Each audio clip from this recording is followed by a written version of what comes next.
I have a friend. Every November, they start saying the same thing. I wish I could just fall asleep and wake up in March, like a bear. At first, I thought they were just lazy. But the more I thought about it, the more the idea started to make sense.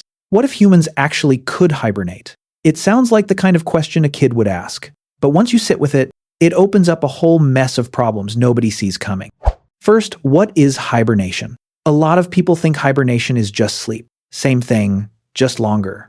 But it's not. Hibernation is when the body shuts down. Almost everything it doesn't need, just to save as much energy as possible. A bear's body temperature drops to around 31 degrees Celsius. Its heart rate slows to about 8 beats per minute, instead of the usual 40. Now apply those numbers to a human. You wouldn't be resting, you'd be legally dead. And hedgehogs take it even further. Their hearts can slow to 5 beats per minute.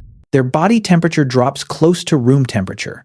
If you picked up a hibernating hedgehog without knowing what was happening, you'd think you were holding a furry rock. And through all of this, these animals barely eat. They barely drink. A bear can go 7 months without food, then wake up and walk around like nothing happened. Sounds amazing. But could humans actually pull that off? How would the human body react? The first problem is muscle. If a human lies still for just a few weeks, the muscles start wasting away. That's called muscle atrophy. It's why long-term coma patients need constant physical therapy. But bears? Bears wake up from hibernation and move around almost normally. Their bodies have a muscle preservation system that evolution spent millions of years building. We don't have that upgrade. If you woke up after 4 months of lying still, there's a good chance you'd have to learn how to walk again. Then there's the brain. When the human body gets too cold, the brain starts malfunctioning. Hallucinations, disorientation, then shutdown. In humans, that's a medical emergency. In bears, it's just a normal Monday. So if someone today tried to DIY hibernate by lowering their body temperature, the odds of waking up would not be good. I won't pretend to give you an exact number, but let's just say no emergency doctor would be thrilled to see that case roll in. So what is science doing about this?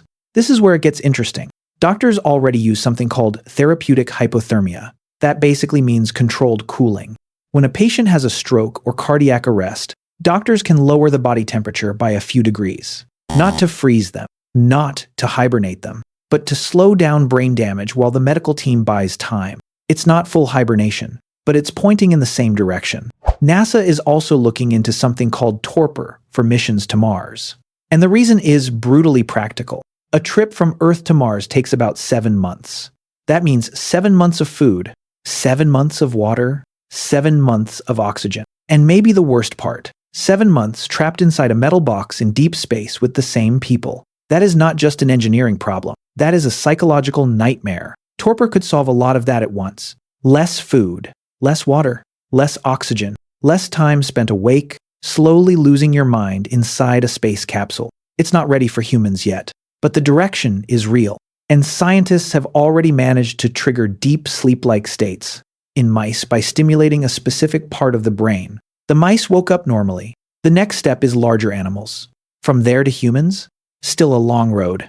But for the first time, artificial hibernation doesn't sound like pure science fiction anymore. What would society look like if humans could hibernate? Now, this is the fun part. Let's say the technology works. Humans can hibernate from November to March every year. What happens? The economy gets hit first. For 4 months a year, almost nobody works. Factories stop. Shops close.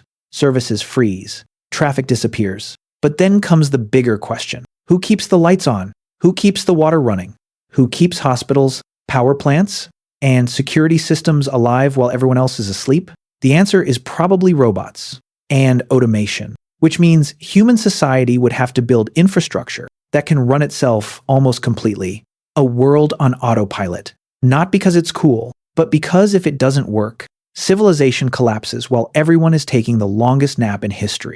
And here's the uncomfortable part. If machines can keep the world running for 4 months without us, what exactly do they need us for during the other 8? And inequality wouldn't be sleeping either. Rich people would pay for luxury hibernation facilities. Perfectly controlled pods, medical teams on standby, temperature, oxygen, nutrition, everything monitored. Wake up fresh, safe, and moisturized. Everyone else? They'd be trying some discount setup at home and hoping for the best. Sound familiar? Inequality would follow us right into our dreams.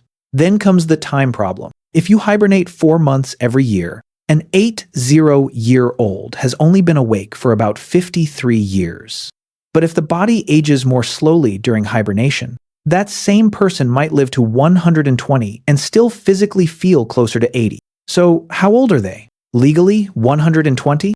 Biologically 80?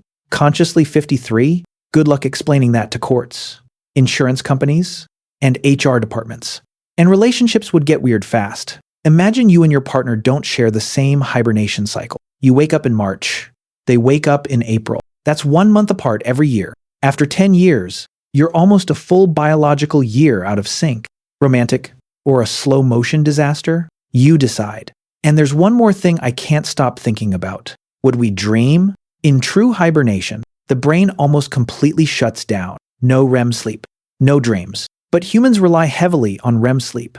We use it to process emotions, store memories, stay mentally stable. So if you removed 4 straight months of REM, what kind of person wakes up on the other side? Nobody knows. And nobody is getting ethical approval to test that on humans anytime soon. Maybe you wake up completely fine.